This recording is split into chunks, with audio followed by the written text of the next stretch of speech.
Newtypes, the next evolution of humanity.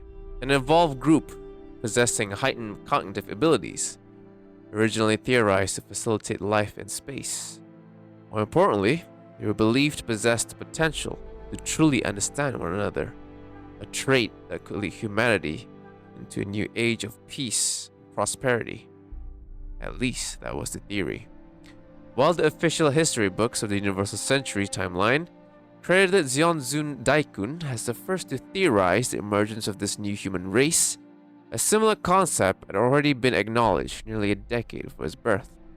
At the dawn of the Universal Century, in the charter signed by the world's leaders, the final clause read, "In the future, should the emergence of a new space-adapted human race be confirmed, the Earth Federation shall give priority to involving them in the admission of the government." However, this promise never materialized. The ruling powers of the Earth Federation deliberately concealed this clause to maintain their grip on authority. Newtypes remained a theoretical concept until Zeonzun Daikun publicly shared his beliefs. By that time, tensions between Earth and the space colonies, particularly at Site 3, were already escalating. Daikun's vision of a space-adapted humanity, free from Earth's gravitational influence, sparked a fervent push for colonial independence. When the Zabi family seized control, they co-opted Zeon's ideas and wove them into their propaganda machinery. To the people of Earth, however, the idea of Newtypes was never part of mainstream discourse. The government actively suppressed the concept, and the only version the public ever encountered came from the Zabis, framed as space-noid supremacist rhetoric. This portrayal cast a shadow over the concept and turned it into a symbol of division. As a result, the Earth Federation dismissed or ignored scientific inquiries to the Newtype phenomenon, a blindness that Zeon will later exploit. By the midpoint of the war, Zeon had seized control of key locations on Earth and virtually the entirety of space. This dominance allowed them to extract and transform massive quantities of resources back to the homeland. While most of these materials were funneled into mobile suit production for frontline use, a portion was allocated to special projects aimed at ending the war swiftly, as Zeon lacked the capacity to sustain a prolonged war. One such initiative was the Flanagan Institute, the foremost research center dedicated to studying the Newtype phenomenon. This facility was responsible for nearly all advancements related to Newtypes during the war, particularly in their militarization. Among its leading figures was Dr. Charles Moses. Unlike his peers whose primary objective was to understand and harness Newtype abilities, Dr. Moses pursued a different goal. He aimed to replicate the combat capabilities displayed by Newtypes in ordinary humans. To achieve this, he utilized the Institute's psychic communicator technology, known as Psycho-Mu, in conjunction with a specialized computer system that would enable old-type pilots to perform on par with Newtypes. However, as Moses delved deeper into his research, he became increasingly alarmed by what he perceived as a latent threat. He came to believe that Newtypes existed, the ultimate purpose of eradicating old types. When he expressed his views to his colleagues, he was widely criticized for his paranoia. But undeterred, he redirected his research from emulation to elimination. Thus began the development of the exam system. Exam. Now, its name looks like an acronym, but as far as I can find, it's not. So who knows why it's called exam? Maybe because it's like a, like when like a real life examination you need to study, and maybe that's because the computer studies the new type and applies that to the mobile suit or something. I don't know, but there's a subtext for the exam system. It says Hyper Assault Maneuver Supported Operation System. It obviously does not abbreviate to exam unless you can't spell, of course. It abbreviates to PAM sauce. The exam system marked the culmination of Dr. Charles Moses' research. Its development received direct support from Kasila Zabi, who recognized its potential as a powerful military asset. She allocated significant resources and personnel to the project and transferred a new type Marion Welch to assist Moses. Marion played a central role in the research, using her new type abilities in experiments to generate data that would train the exam system. As these experiments progressed, Moses' paranoia deepened. Witnessing the extraordinary capabilities of a new type firsthand only reinforces his belief that new types pose a threat to old type humanity. Encouraged by the promising results, Cassilia further increased her support, providing Moses with an Efreet unit to serve as a test platform, along with ace pilot Major Nimbus Schützen. The exam system was subsequently integrated into the Efreet after extensive modifications, including the addition of space pairing capability and a redesign and large head to house the advanced computer system. Following initial performance tests with the modified Efreet custom, the next phase of the project involved live combat testing against a new type. Marion, piloting her Saikumu Zaku, engaged Nimbus in the Efreet custom in a combat scenario. However, during the battle, an accident occurred, leaving Marion in a comatose state. Coinciding with this incident, though, the exam system reached full activation. Somehow, someway, Marion's soul was absorbed to the exam system. That's right, Gundam did FNAF first. Exam research continued even after the incident with Marion. Nimbus steadily improved his ability to cope and operate the exam system at full capacity. However, the team eventually reached an impasse. Although the Efreet was arguably the most advanced mobile suit Zeon possessed at the time, it could not sustain exam for extended periods. Upon activation, the system had placed immense strain on the unit structure, particularly in the legs, requiring constant maintenance to keep it operational. Driven by his escalating paranoia, Dr. Schultz Moses was unwilling to wait for the development of a new mobile suit. Instead, he placed his hopes in the Earth Federation's resources, believing they might produce something more suitable. The Federation's anti-new type ideology likely made this prospect even more appealing to him. As a result, Moses defected, taking his research with him. Once there, he partnered with Technical Officer Alf Kamra and continued his work using the Federation's newest weapon, the Gym. As development resumed, the team found that, like the Efreet, the Gym ground type could not endure the exam system for long. However, the project soon attracted the attention of General Revel, who authorized its integration into a Gundam frame. A ground Gundam was chosen as the base chassis. Modifications were made to its generator, joints, and thrusters to meet exam's extreme performance demands. To save time, the original prototype's head, already equipped with the exam system, was transplanted onto the new unit, replacing the standard Gundam head. This new model, dubbed Blue Destiny Unit 1, performed far better than its predecessor, but still failed to maintain functionality after prolonged exam activation. In response, Alf Kamra implemented a limiter, capping the exam's output at 50% by default, the option to override it manually. This adjustment allowed for longer active periods and enabled more rigorous testing. These tests, however, revealed new issues. The first was the system's tendency to enter a berserk state. The second, far more troubling, was the high pilot turnover rate. Most either went insane or died. Eventually, the cause was revealed. Marion. Her consciousness, still trapped within the exam system, was reaching out to the pilots of the Blue Destiny Unit 1, pleading for liberation. Most pilots were unable to withstand the psychic strain and lost their minds. The berserk episodes were triggered when Marion's consciousness detected nearby Newtypes or imminent death, prompting the system to activate uncontrollably. Once the perceived threat passed, the system would shut itself down. Only a few pilots were able to hear Marion's voice and retain their sanity. The first was Nimbus Schützen, the second was Yu Kajima. With the discovery of Yu Kajima's unique ability to handle Blue Destiny's inherent flaws, he was selected as the official pilot of the prototype. Under his control, the development team was able to further experiment with the unit, including testing alternate configurations such as a stealth variant. This configuration utilized technology and data recovered from the Efreet Nacht, which was retrieved during the Federation's recapture of Odessa from Makuve's forces. According to Alf Kamra, new actuators capable of operating in near silence replaced the standard systems.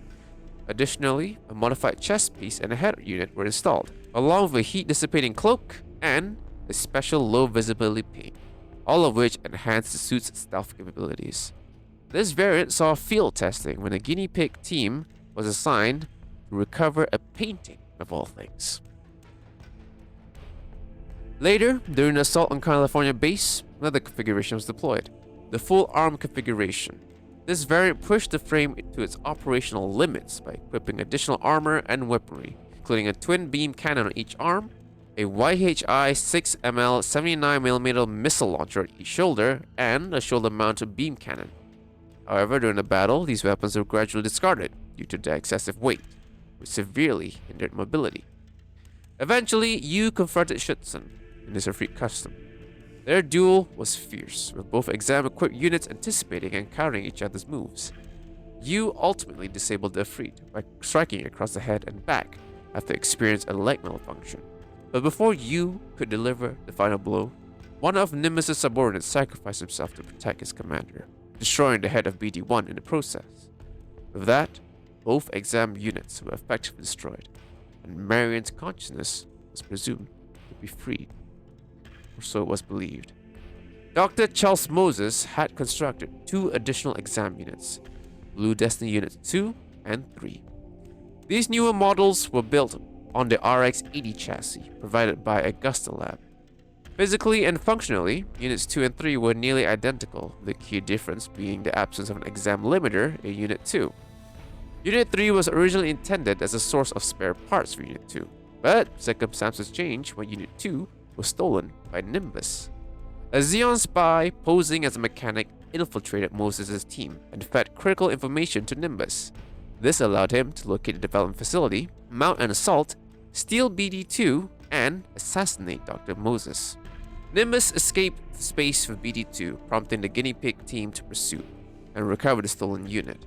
Yu was assigned BD-3 to lead the mission. However, during the pursuit, they encountered an unexpected threat, the Slave Wraith unit. At this point, the Slave Wraiths had gone rogue and were on a revenge mission. During the Battle of Jaburo, they had been marked for elimination by their own command and were ambushed by the Pale Rider, a mobile suit outfitted with the Hades system, an offshoot of Exam with similar functions. Mistaking BD-3 for the Pale Rider due to the same red glow emitted from the eyes, the Slave Wraiths attacked. But fortunately, the fight ended without any casualties, and both units resumed their respective missions. The guinea pig team launched into space, continuing their pursuit of Nimbus. Although both BD units were designed primarily for ground combat, a simple backpack swap allowed them to function in space. Nimbus was unable to steal the necessary space use parts for BD-2, forcing Xeon engineers to retrofit the unit with their own technology. But despite this, he managed to annihilate an entire Federation patrol. By contrast, BD-3 was fully space-capable upon deployment, and the guinea pig team faced only one major hurdle: their inexperience in space combat. To address this, they trained alongside the Thoroughbreds team Gundam Units 4 and 5 during the pursuit. Eventually, Yu's team caught up with Nimbus at Site 5. BD-3, equipped with his own full-arm configuration, led the assault into the colony. There, Yu faced Nimbus in a final duel, Nimbus now piloting the Xeon-modified BD-2. The two battled atop the colony's outer hull, each gradually tearing the other's mobile suit apart. Ultimately, Yu landed a decisive blow, destroying BD-2. Nimbus perished in the resulting explosion, while Yu drifted the remains of the irreparably damaged BD-3. With the destruction of both remaining exam units, Marion was finally set free.